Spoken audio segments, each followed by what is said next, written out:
there were a few little slips, but they were covered well, so. Okay, our talkback is now live, so everyone knows.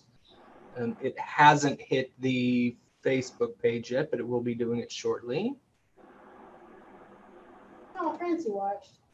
So, ladies and gentlemen, for everyone who has tuned into the live stream, thank you. If you have any questions for the cast, please feel free to post them in the comments, and we will get them as we see them. Be aware there's a 30-second to a minute lag, so when you type in a comment, it could be a while before we hear it.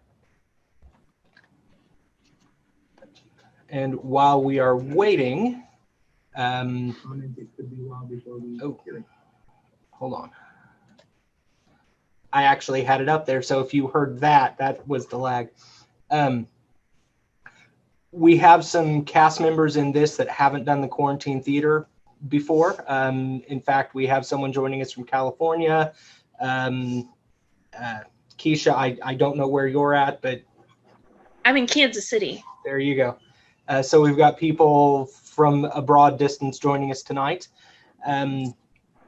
What made you, or why did you choose to join the Trifles cast?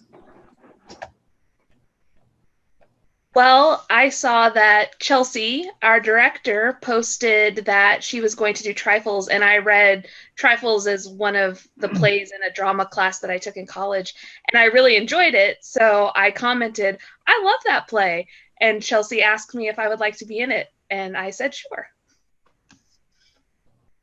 Excellent. Yeah, I did. Hi, I'm Andrea. I used to do theater when I was growing up in high school, both at the Liberty Center and at Smith Cotton with Chelsea and Keisha and Jeremy. And I think Chelsea posted something about quarantine theater, and I commented asking about what that was and what was going on. And then this week she reached out about, or last week rather, she reached out about this show, and it sounded like a really interesting and fun project. And it's been great to work with everyone again. Good. Jeremy Freeman, I've got to find your name on here. I'm working hard to rename everyone so it's their actual names now. This was your first show as a quarantine theater as well. What did you think of the experience? Well, I didn't really know what to expect. Obviously, a very different way of doing things, but I thought the concept sounded great, and I've been wanting to do shows, but my schedule just hasn't worked until now. And so I'm glad it did. I am too. We have a comment from Sean Keith Baker. Great job, Jeremy Lehman. So, good job, Jeremy. Chelsea, and I know well, what was your reason for choosing this script? Okay, so my reason for choosing the script, and it actually grew out of a conversation like that Carl and I had, and I think a few other people too. With everything going on in the world right now, specifically the Black Lives Matter protests right now, I kind of talked about that, I'm a white woman, so like my place right now is to listen. But then we were talking about what can we in quarantine theater do to kind of acknowledge at least what is happening. And this was kind of my answer, because I think a lot of this play is actually about, even if you are not the perpetrator of a crime, if you choose not to, if you know things are happening and you choose not to do anything about it, you are guilty as well.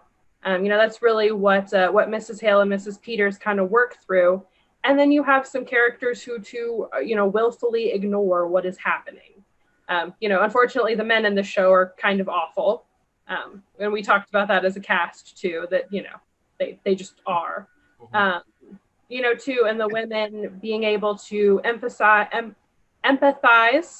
and to kind of look at it from a different point of view. Gladspell actually has a short story that is essentially the same storyline, but the short story is titled A Jury of Her Peers.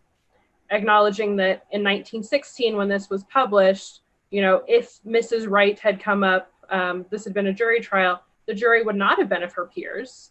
It would have all been men. Women didn't even have the right to vote.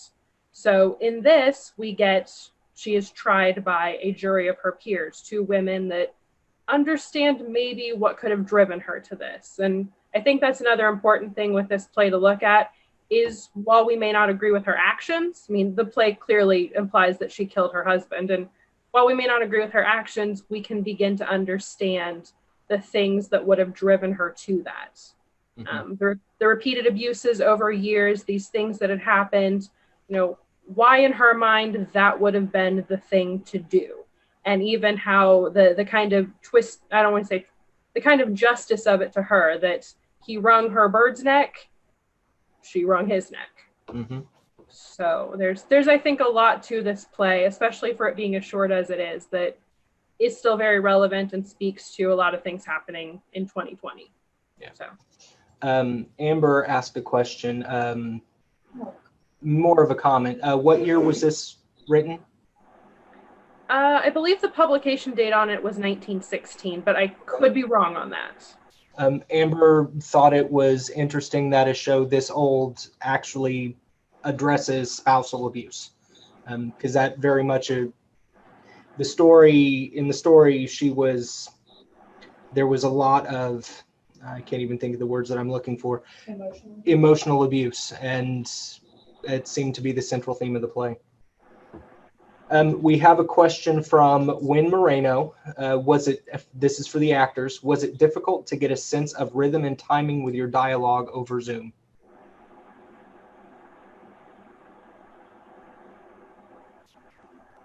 Let's have some of the new ones answer it, because we've had similar questions in other streams. So Andrea, Keisha, or Jeremy, what are your thoughts?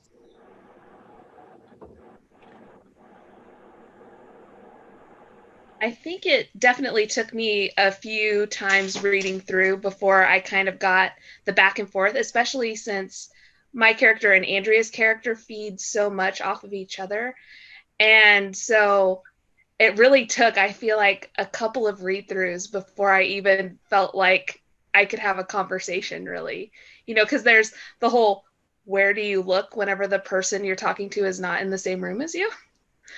Which is just interesting. And then we have some shared props that we can't really share, which was also interesting too. But so it just took a lot of practice, I feel like. I think there are also moments, because for my character and Keisha's character, the two women, kind of their attitudes and what they can and can't say and can and can't do is heavily dependent on whether the men are in the room or not. And when the men have to enter and exit the room by turning on and turning off video feeds, that was kind of difficult to get used to, how to respond to that, and wondering whether it's coming and if there's a lag. That was hard. Right. And two, having to turn on and turn off the camera, because if you're coming in with someone, you want to see if they're turning it on yet, and you kind of want to do it at the same time. And I don't know, on stage, I've never had to remember to unmute myself, and that's all right. Yeah. I think, sorry, Doug. A little bit more of it.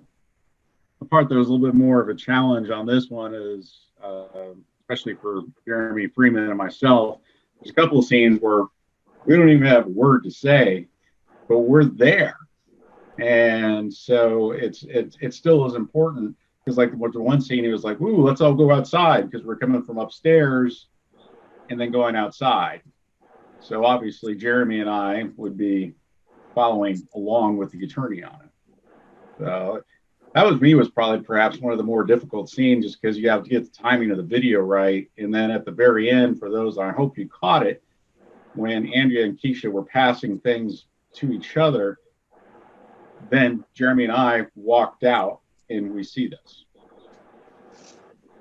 Yeah, and I mentioned this in rehearsal last night, that it's really hard to, you often get to watch backstage, you know, you might have the opportunity to watch something backstage if you're in a cast on stage.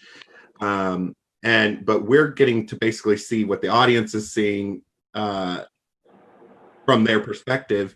And so it's sometimes really difficult, you know, especially after those emotional pieces, to come in and then be facetious with them. And on top of that, you know, I try to differentiate how I'm talking to the ladies, you know, being a little bit more smooth and facetious, and with the men being a bit more direct and pointed. And that's kind of difficult when I'm still looking at the same point on my computer. We have a comment for Doug. Lilibeth Sokolowski has said, "Good job, Doug, Dad. Very happy that you're doing something that I love. Will you ever do something on stage?" Well, when she watches the stuff I did from high school, she'll realize why I did this here. No, I don't know. I mean, I like doing the small bits. I mean, the two Jeremys, I believe they've been on stage before more than a couple of times, and probably have had much bigger roles than me. But as you can see, I'm more the guy that comes out for the props. I mean, you know, but there's a possibility. Never say never. Good. We have another comment from Win Moreno.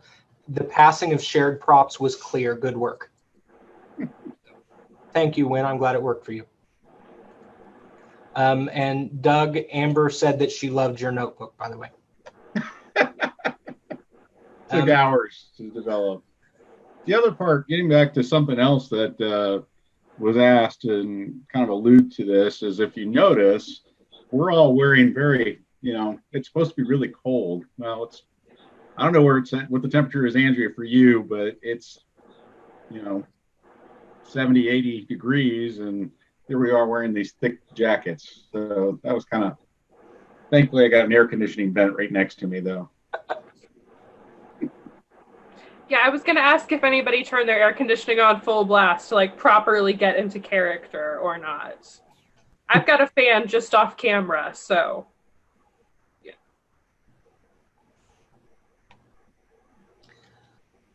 I have a question. It's kind of an interpretation, maybe. I find it interesting. The two women that are on stage are the only characters that we don't learn their first names. Even the woman who's been arrested and the dead husband, we know everybody's name except theirs.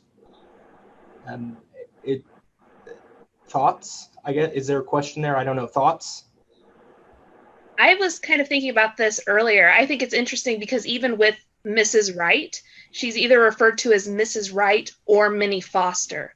It's never Minnie Wright, so you never put her names together. So all of the women are referred to in relation to their husband or as a single woman.